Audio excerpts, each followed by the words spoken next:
I am a video editor. I'm a TEDx curator. I am an audio engineer. I am a web designer. I am a vision architect. And I. And I. And I. And I. And I. And I. And I. And I was trained in prison. Prison. And I was trained in prison. Good afternoon, everyone. I'm Jason Bunning, and first and foremost, and no disrespect to APTE, but in the spirit of being at the Ohio State University and being a graduate of the Ohio State University, OH! OH! Thank you, thank you. The men you've seen in this video are living in and learning at Marion Correctional Institution in Marion, Ohio, right up the road from the Ohio State University, which also happens to be not only the place I'm responsible for, but I'm accountable to as the warden. But most proudly, I'm proud to be a part of the prison just as a human being. What was your first thought when you saw the men and heard their story and heard what they were learning and doing? Were you surprised? Were you indifferent? Or were you thankful and hopeful that men in a prison might actually be learning something, preparing, and striving to come home and be successful parts of our communities? See, in Ohio, we incarcerate nearly 49,000 men and women. We incarcerate nearly 49,000 men and women in our prisons. In our prisons. Nearly 69% of those men and women are coming home to our communities one day and will never return to prison.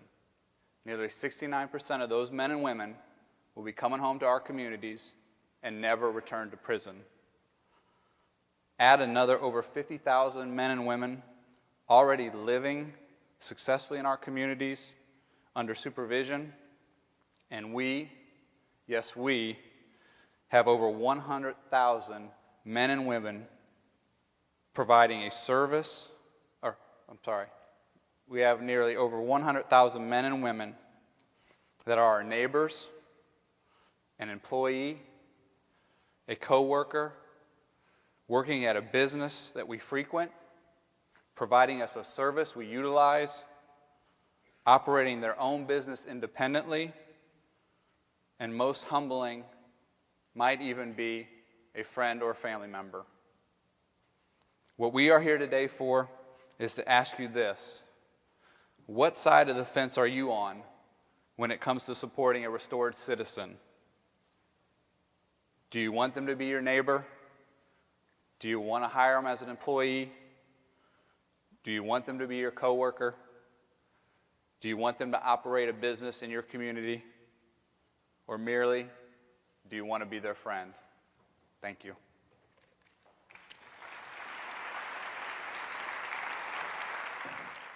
What do I have to say about an ex-offender finding a job? Well, I mean, to be honest, I'm gonna be an ex-offender here soon. Going out there, I mean, I want a job. So to me, it's very important for society to give us a chance to be able to come out there and work.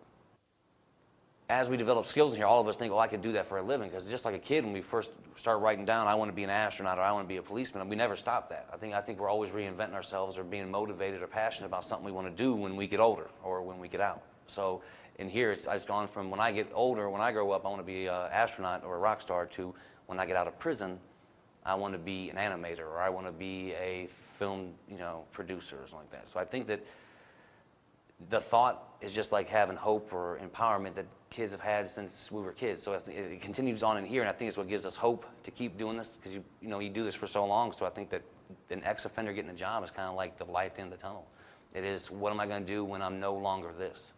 Because what ends up happening if we don't have a job and we go out there, what ends up happening is some guys commit crimes and come back, but I'm one of the guys that want to go out there, get a job, and stay away from the prison system. You know, we talk about guys going home and guys coming back to prison, why it's so hard for guys to find jobs, you know, or why employers hesitate to think, because the only thing you hear about is how people keep reoffending, keep going back to prison. The state of Ohio has a 31% recidivism rate. That's 69% success. You know what I mean? That's 69% of the prison population that's not coming back to prison. MCI, that's down to 16% recidivism rate. So that's 84% of the people who leave this institution with skill training and job training and hope and empowerment aren't coming back. Because I really think it's very important for the guys as myself being incarcerated to get some type of skills to help you succeed out there. You might hear about how bad it is, how much men reoffend, and how once a criminal, you're always a criminal, and you're kind of labeled like that. But with the proper amount of skill training and empowerment and environment of belief in people and passion about people, they succeed. And when some people, when they find out that you have a felony or whatever type of felony that you have, then some people, they kind of move away from you. Why should you hire the offender over the ex-offender over the person who hasn't offended? It's like, why would you hire the guy from Stanford instead of Harvard? I mean, it really shouldn't be a deciding factor. I think that the person and the body of work, if it's a thing that you can bring a portfolio to, or if it's something that you can bring a skill set to and demonstrate how awesome you are, well, that's what should be the deciding factor. I think that the character has to get you places that your past, you know, overshadows. Why is it important for them? I think it would be more important for society as a whole, because that's going to include my family, to know that this man is doing the right thing. This is going to reduce crime. And to me, that's the most important thing. You know, and I think we have created these boxes and we're stuck in them, and how to look at people, how we judge talent, how we judge potential, character. And I think it's not time to look outside the box, because we can't get people outside the box. It's time to refold it. Just make it look different. You know what I mean? That way, people are okay with hiring ex-felons. We're not coming back to prison. Well, 89% of us from Marion aren't coming back to prison. How do you make me feel comfortable? I think there's a lot of things that's involved when you first meet a person. You got to be able to, to me, you got to be able to feel what they're feeling. So if I'm coming to you for a job, instead of trying to sit here and try to be dishonest and make up stories, to me, I think honesty is the best policy. So I come to you and be like, okay, I'm looking for this job. And then if you ask me about my criminal background, there's no reason for me to sit there and say, okay, oh yeah, I did this back in this time. Yeah, it's fine that you're saying that, but being that I committed this crime, what have I done since? And to me, I think that's what's more important to an employer. So I could say, okay, I committed this crime back in 2007. At the same time, I've been in prison, I've been doing this, and this. And stop looking at the crime and just look at the person. So I think as wise and important society is, like you said, you just put a 10-year investment, or for myself, a 16-year investment. It's going to be 30 years maybe when I get out. So you put all that time into it so you get something back, or do you just want to completely throw that person away, that life away? And I think that's really got to be a motivating factor for society is okay, if I'm working, I'm not committing crimes. If I'm working, doing something I'm passionate about, no one's getting victimized. If I'm working, I'm paying back into a society that took care of me for 10 years while I was in prison. Putting back in the tax base. Maybe I'm reaching back out to help the guys when they're coming out. I'll insure myself. If that's what it takes, I'll take a lower wage, insure myself. So I think that it's important for society to hire ex-offenders, just for the simple fact is, what's the alternative? If they're not gainfully employed, productive members of society, when they leave prison, what are they? They're more victim creators. They're more murderers, killers. You know, whatever you want to call it, that happens more. We're just saying, okay, we're okay with that cycle. Let's just keep perpetuating it.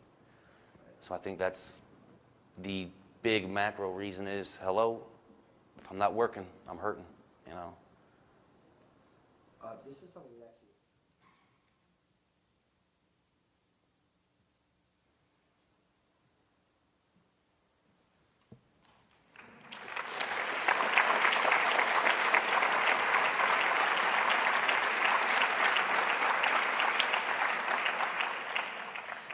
I want to ask Jason what he wants to say about that. What did you tell Dan? I'm going to make Royston get a haircut after we go back to the prison. He'll ask him to, and he probably won't.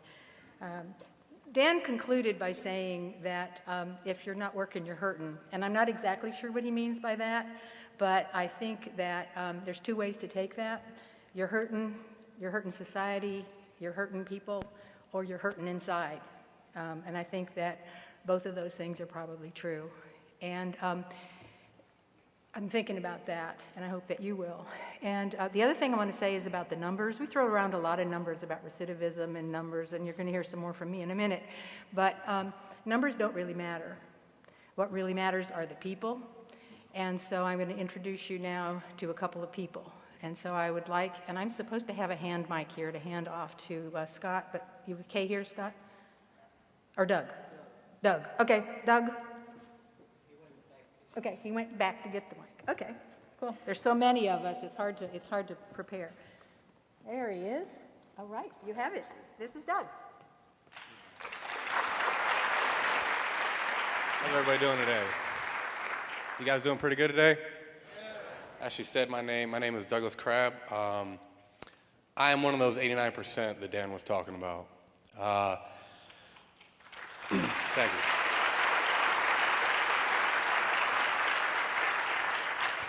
I'd like to start my talk, though, with a little bit of an exercise. All right, if it applies to you, okay, this is something we do in WinWin, I would like you to stand up.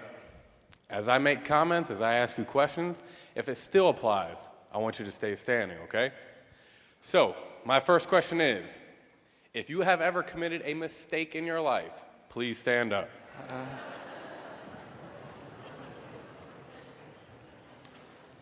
Okay, I think everybody's standing. Good. Keep standing, keep standing. If you ever committed 2 mistakes in your life, stay standing. If you have committed 5 mistakes, good. 7. Okay, thank you. You can all sit down.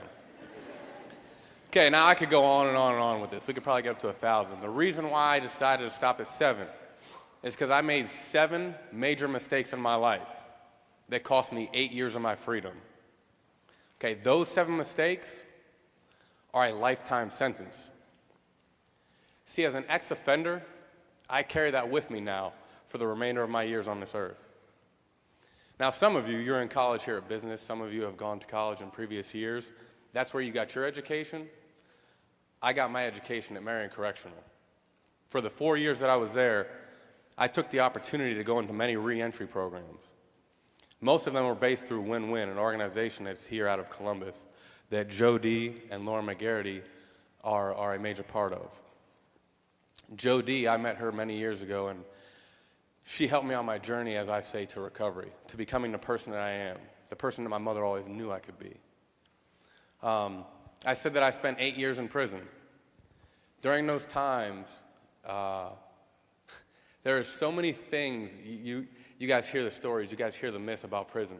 Some are true, some are not. One of the things that you guys probably don't know is the lasting relationships and the bonds that we create while we're in there.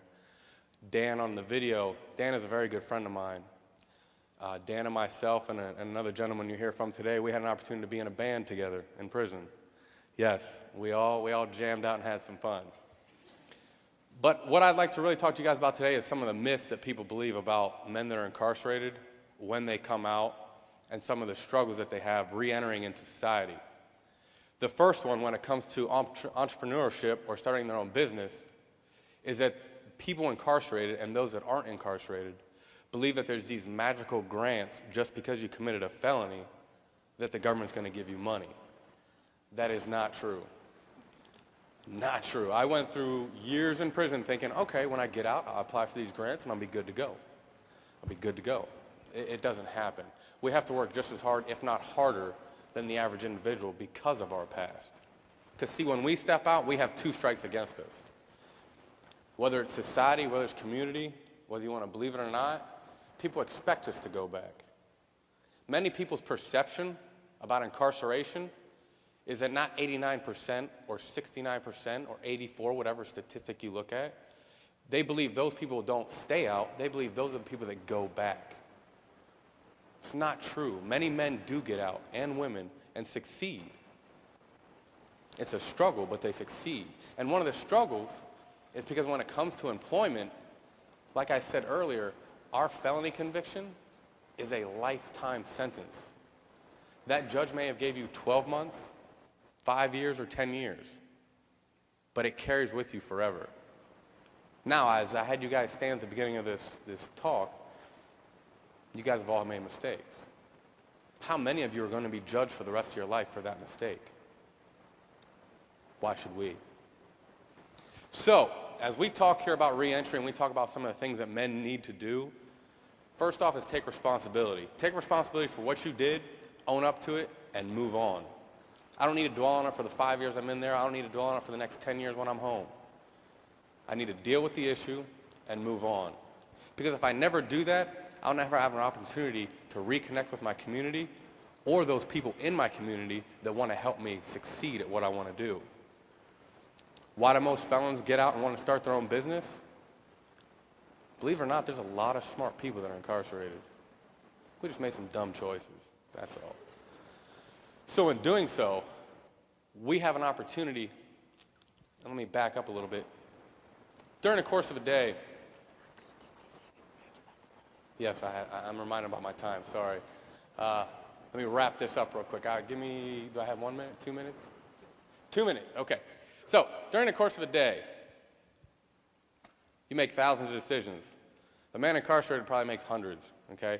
We have plenty of time to build on things and to grow and to become the people we want to become.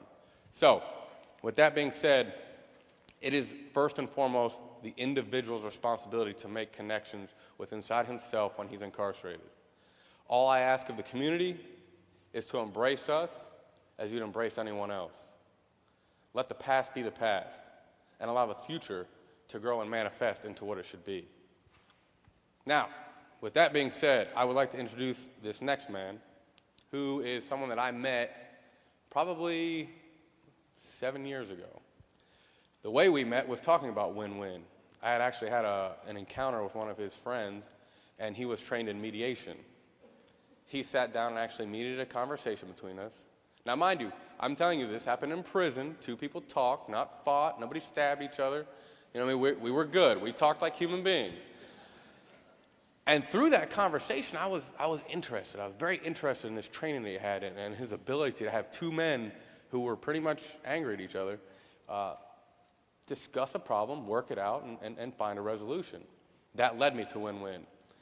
That also leads me now to introduce to you Scott Barnhart, a man who has become very successful while he's been out and continued success in his community, which you will hear about. Thank you.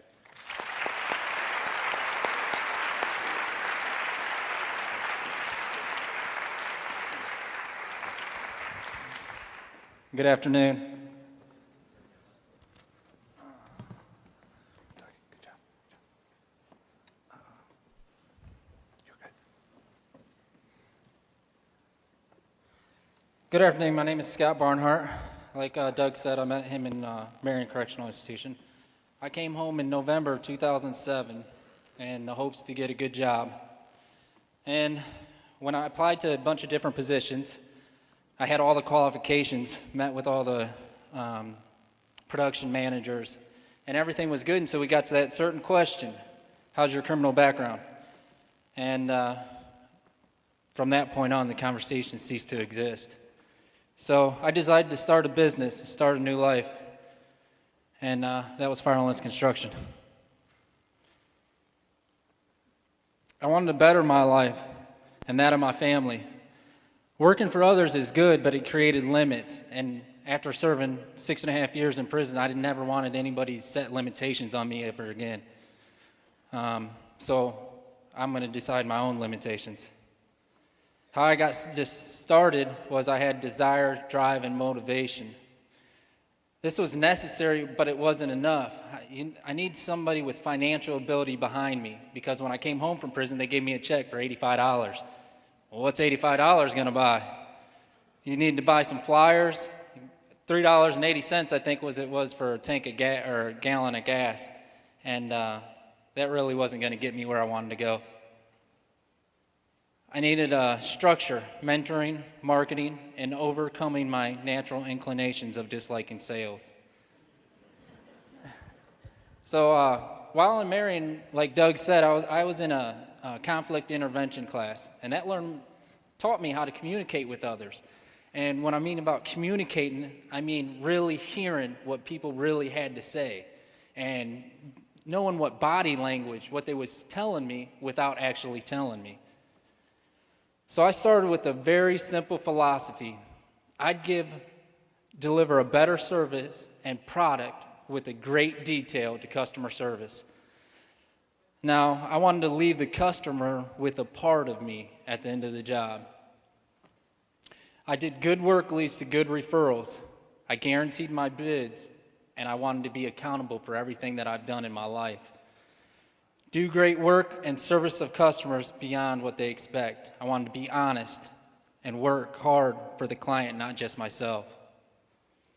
There were mistakes along the way. I had no formal business training, so often I learned by error. And when you're in business and you learn by error, that costs you money. So,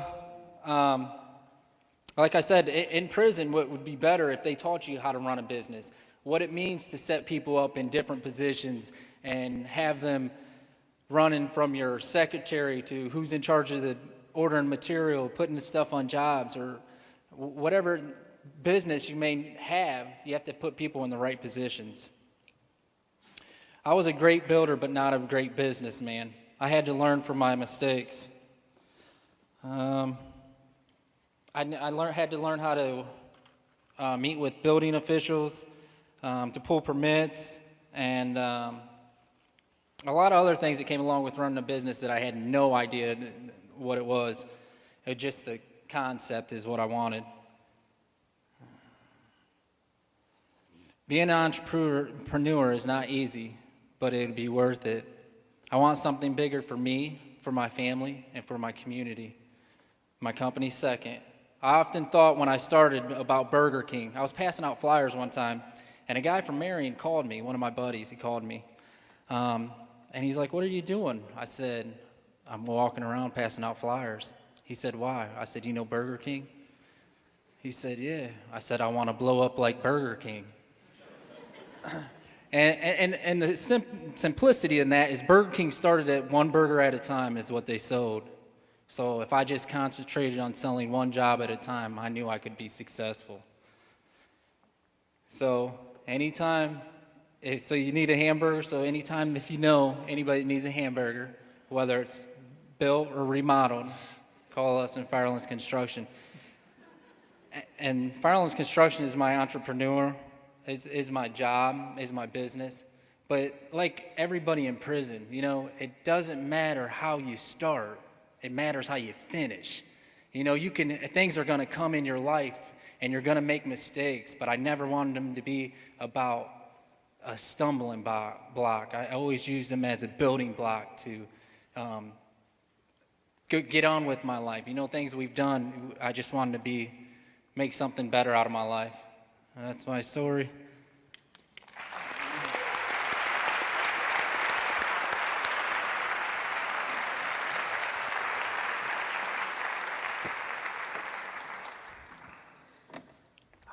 Thanks to Doug and Scott for that. Making the case for new skills for a new life. And that's, I'm going to do a mouthful here because it's the motto of, New Skills for a New Life is the motto of the WinWin Institute for Response-Able ReEntry in the Lifeline Reentry Community Center at Marion Correctional Institution. So now, I'm over that. But that's what we're talking about here. And our motto is New Skills for a New Life. And let me just give you some facts about the WinWin Institute and Lifeline. There's 2 tracks. One is a technical track. We have a computer lab, that's true, and we do a lot of computing things and technical things, but we also have what we call the PEP track, which is personal enrichment programs that you'll hear about a little bit, and you already have heard about. Let's see, there's 850 men that we see each week, out of 2,600 at Marion, Jason, about 2,600. So we see about 800 a week out of that. Last year, we did over 250,000 hours of programming. And somebody, for the fun of it, got online and sort of analyzed, not anybody in prison because they're not allowed to get on the internet, but a friend got on the internet and sort of figured it out what on the street cost of that 250,000 hours was, and we came up with about $6 million worth of training. So that's what these people that you're seeing have been a part of. Also, as Dan said, people who have been seriously involved in the Institute, not casually, but seriously involved in the Institute. It seems like the recidivism rate is about 12% for people who have taken it seriously. So, but statistics don't change people, and so let's leave the statistics behind and talk about something else. What does change people? And I think that what does change people is this, and I learned this, I give great credit to the Circle of Courage, which is kind of the basis of my understanding of how people change and how people be whole and healthy. I give great credit to the Reclaiming Youth International out of Augustana College in Sioux Falls. If you don't know them, too bad, but they're very smart, and they taught me about the Circle of Courage. And the Circle of Courage has 4 components, which are all embedded, and you've heard some about them already, and I'm going to tell you a little bit more. The 4 components of the circle are belonging. Belonging, you got to belong to something. Mastery, you got to be good at something. Independence, you got to be able to stand on your own. And generosity, you've got to be able to give back.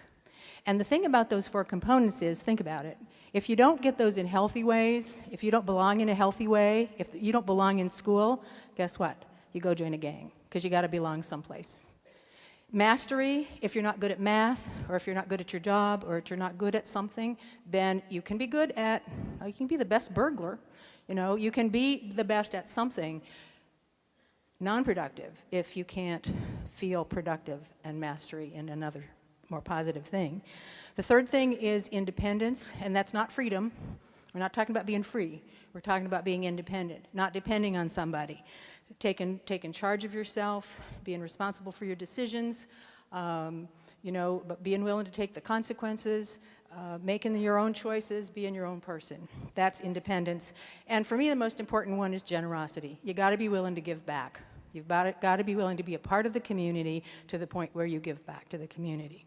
So let's just look at those and see how they're worked out in the Lifeline Reentry Community Center, where we do the WinWin Institute. Let's take belonging. In prison, you lose your identity. Most men are called by their last names, and their numbers are a big deal. We use first names. As much as possible, we use first names in all the programming that we do. Give people back the ownership of themselves. I think that's it's simple, but it's very important. We have a program called GPS. No, it's not Global Positioning System, although we do care about where we are, where we came from, and if we're headed in the right direction. But GPS for us is growth, potential, and self-awareness. And like all of the programming where it's possible at Marion, we sit in a circle to learn, because in a circle, everybody's the same, everybody's equal, everybody belongs. And so we do almost everything that we do in circles. Hard to have a circle in a computer lab, but we do focus on belonging in a different way there. If somebody leaves the circle, we have a little stuffed animal that goes in there, so that it may be silly, but it means we miss you, you belong. And so in every way that we possibly can, we emphasize belonging. Steve, who is going to say something in a minute, was the person who started the OPP, which is Ohio Opportunities in Pork Production. And one of the things that he's been able to do is bring in people from the outside, local farmers, representatives of agricultural agencies, and he brings them inside to sit in the circle with people, with the men, because that way they're a part of that community before they ever get out and try to enter it. He brings the community in, and in other programs we bring the community in to try and provide that belonging early. Lots of people, lots of Ohio State students especially, have been visiting us for no particular reason except to bring the community in and to help the men that we work with belong to something, not just belong to prison. Wouldn't that be awful if the only place you belonged was prison? So that's belonging. Let's talk about mastery. Well, did you like that first video? Did that demonstrate mastery of video editing? Dan, the guy with the funny hair, he made that video and used all of the digital art skills that he learned in the Lifeline Reentry Center. He didn't even know how to turn on a computer when he first came in, and now he's doing stuff like that. That's mastery. Let's see. What do I want to say about mastery here? Oh, right over here in the corner is a man that I know well named Naj Medine, who, when I first met him, couldn't speak a word of Spanish, and now he's a fluent Spanish speaker, and he learned that all in Marion, and that's pretty much mastery as well. Oh, Java programmers. We've got Java programmers. We have industry level code people who. I hate to do this to you and be this person, but you have to. I do? Okay. I got 1 minute for independence and 1 minute for generosity. Thank you. Yeah. Which was that, Jason or Doug? That was Jason. Okay. All right. Whatever. Anyway, we also we're a training center and an approved training center, and we can provide testing for MOS certification. So the men can show their mastery of Word applications. PQA is Port Quality Assurance. We also provide certification in that. That demonstrates mastery.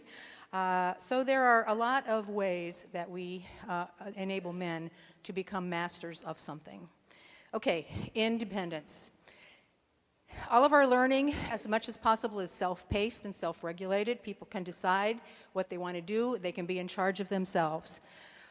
I heard once that most of us normal folks, most of us folks out here in our regular, ordinary life, make thousands and thousands of decisions a day. It's a little bit different than what Scott said, or was it Doug? Anyway, but we make thousands and thousands of decisions out here every single day, from which route we're going to take to work and what we're going to eat and what we're going to wear and, all of that stuff. In prison, all of that ability to decide is taken away from you, and the state decides most everything for you. And so one of the things we try to do in our programming is provide lots and lots of opportunities for people to make decisions and to remember how to decide. We provide opportunities for people to use the skills they learn, because if you learn a skill and you never practice it, you lose it. So one of the things that we do is put on conferences and events. I don't know, many of you, some of you might have come to our TEDx event last September. That was created by and produced by the men in the WinWin Institute. We're doing another one April 21st. You're all invited. We had a tech conference a couple of weeks ago where outside tech people came, coders and programmers in one track and digital artists in another, and we presented to each other. There were 125 people, some inside, some outside, at this conference. It was all planned, produced, and presented by the guys using their skills. And we have a program called HOPE, which is Helping Ourselves Pursue Excellence, a mentoring program for young men who are planning a relationship seminar. So on the 6th of April, they'll be inviting their families to come in, and we'll be doing some learning together in that. And then laughing out loud. I don't know if any of you know laughter yoga. You say, what does that have to do with being independent in prison? Well, prison's a place where you forget how to laugh, and where laughter is weird, and where laughter is sometimes mostly laughing at. But we are starting a laughter yoga program so we can laugh for real, and we don't care what people think of us. We don't, we're laughing because that's what we choose to do, and we choose to demonstrate this, even though it's not the norm in prison. So being out of the norm and being ourselves is about being independent. Let's talk about generosity for 20 seconds. That's the most important part. 10, 5, 4, 3, 2, 1. Okay. We expect everybody to give back. One of the ways is that you've already heard about the conflict intervention. We just graduated another class of conflict interveners, of mediators who've had 40 hours of training. There were 20 of them, and they just graduated a month ago. We also, this Wednesday, graduated a class of facilitators. They're very skilled facilitators. They've had 20 hours of training. There were 15 of them. They're expected to give back. They're not paid for that. They do that as a volunteer, and sometimes stick their necks out to do it. In our lab, it's each one teach one. We have a lot of helping out each other. If we identify Hispanics who don't speak English, we work with them. If we identify an adult non-reader, we work with them. We try to give back and try to pay attention to people one-on-one. And the last thing that I want to tell you about is the coloring books. We have a program called Plein Air. What does art have to do with it? Well, skills involve the whole person, and our creativity and our artistic endeavors are part of who we are. Plein Air is an art program.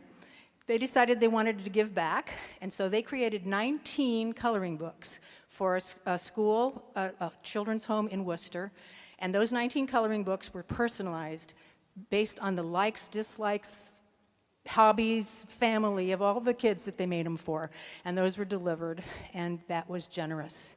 And so that's the generosity piece. So that's what we base it on. That kind of gives you a little bit of a feel about what we do. And now, where do we take this all? Let's hear Juan. Oh, we're not going to listen to Juan because we don't have time. Is that right? Okay, all right, so let's not listen to Juan.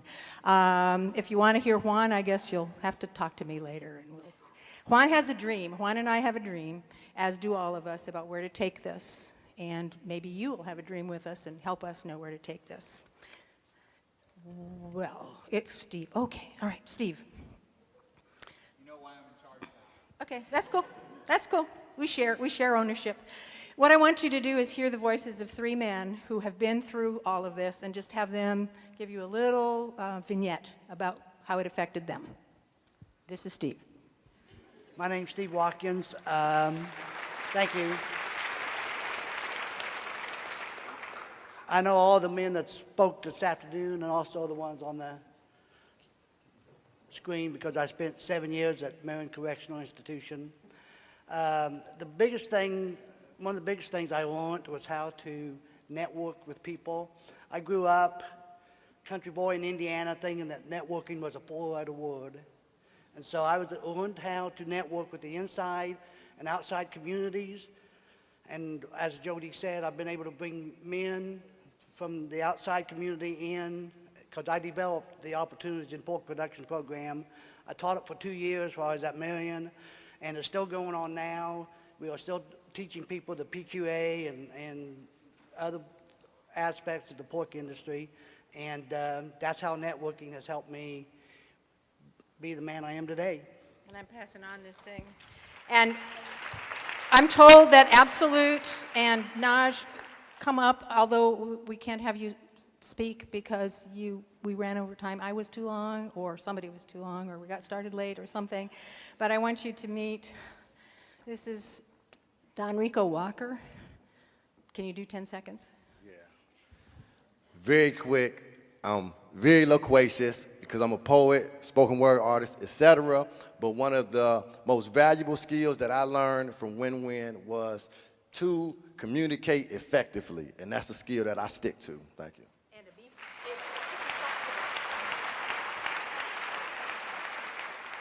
Hello, my name is Najmuddin Salam. People call me Naj for short. The biggest thing that I learned is conflict is an opportunity. So while I was sitting there getting anxious, like, oh, I'm not going to be able to speak, everything's going wrong, just take a little breath. And I'd also like to thank and shake this man's hand. This is the first time I've seen him outside of a prison. This man and this woman changed my life. So I'm glad to see you. Thank you. Thank you.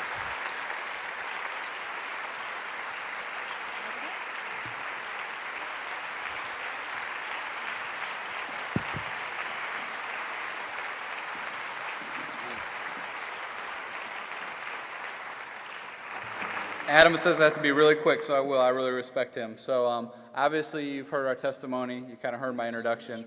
Obviously we believe we figured it out on the inside. We think we found a way to make men be accountable. We think we found a way to make men be responsible. We think we found a way to give guys hope, to be honest with you. And when I talk about accountability, I mean true accountability. See, we all want to be responsible, but a true gauge in character is, do you want to be accountable on the other end? So we all want to be responsible, but do you really want to be accountable? And we believe we've made men want to be accountable. We believe we're providing meaningful life skills, real life skills that are going to make a difference when our men return to the communities. We know that there's one link that we're missing, and that's the outside.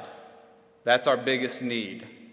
We know in order to successfully break the cycle of incarceration and to close that circle of incarceration and to increase the percentage of success stories for those that are released even further, we need your help.